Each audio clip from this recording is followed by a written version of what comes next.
Sekarang kita sudah di minggu kelima, yaitu tentang manajemen. Tentu, manajemen sangat dibutuhkan dalam suatu organisasi atau suatu bisnis. Nah, kita sering mendengar kata manajemen, tapi apa sih manajemen itu? Manajemen adalah ilmu dan seni yang bisa mengatur untuk mencapai suatu tujuan. Manajemen menggunakan suatu siklus yang terdiri dari 4 tahapan. Yang pertama adalah planning atau perencanaan. Sama, kita semua juga pasti punya rencana kan? Kalau misalnya kita kuliah, kita punya rencana, oh saya harus lulus dalam waktu sekian tahun. Itu namanya rencana. Kita punya target, kita tahu apa yang mau dicapai. Perencanaan harus dilanjutkan dengan pengaturan atau organizing. Pengaturan berarti apa? Oh, semester 1 saya harus dapat nilai sekian. Oh, saya harus aktif di organisasi ini. Jadi, kita sudah tahu apa yang kita mau dan kita mulai menyusun bagaimana kita bisa mencapai apa yang kita inginkan. Mengatur sumber daya, mengatur kemampuan, mengatur hal-hal yang dimiliki oleh organisasi supaya bisa mencapai satu tujuan. Setelah kita mempersiapkan semuanya, saatnya melaksanakan dengan dilakukan pengarahan atau actuating.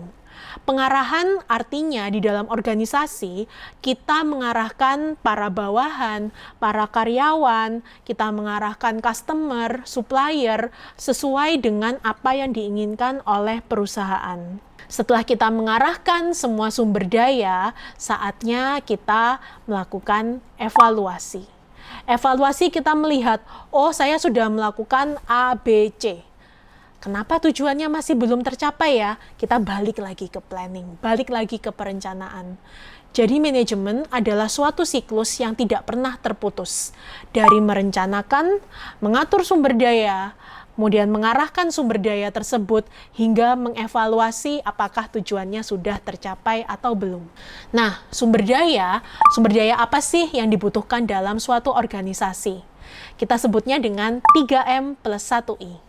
3M itu apa? Material, manusia, dan modal. Material tentu semua sumber daya fisik yang ada di perusahaan. Mesin, peralatan, kendaraan, bahan baku, itu semua material. M yang kedua adalah manusia. Manusia artinya para karyawan, para bawahan yang bekerja bagi perusahaan. Itu juga harus digunakan dengan baik. Dan yang ketiga, M, modal. Yaitu bagaimana kita bisa memperoleh uang atau dana atau modal yang kita butuhkan untuk menjalankan suatu bisnis. Dan setelah 3M, ada satu hal lagi yang sangat penting, yaitu I, informasi. Tadi sumber daya material adalah semua hal yang bersifat fisik, sedangkan informasi adalah sumber daya terpenting yang tidak berwujud. Informasi seperti apa? Oh, kita harus tahu customer kita, pelanggan kita menginginkan barang yang seperti apa. Bagaimana peraturan pemerintah ke depannya, atau bagaimana tingkat inflasi yang akan dihadapi oleh Bank Indonesia. Itu semua adalah informasi yang dibutuhkan oleh perusahaan. Dan itu termasuk sumber daya juga yang bersifat tidak berwujud. Dalam manajemen dibagi menjadi beberapa tingkatan manajer. Yang pertama adalah manajemen puncak, kemudian manajemen menengah, hingga manajemen tingkat pertama dalam suatu organisasi. Selain itu juga, manajemen dibagi menjadi beberapa bidang spesialisasi manajemen, yaitu biasanya dibagi menjadi 5 bagian utama. Manajemen di bagian keuangan yang mengatur uang dari suatu organisasi, pemasaran, operasional, sumber daya manusia, dan administratif. Itu adalah dasar-dasar manajemen yang ada dan dibutuhkan oleh perusahaan.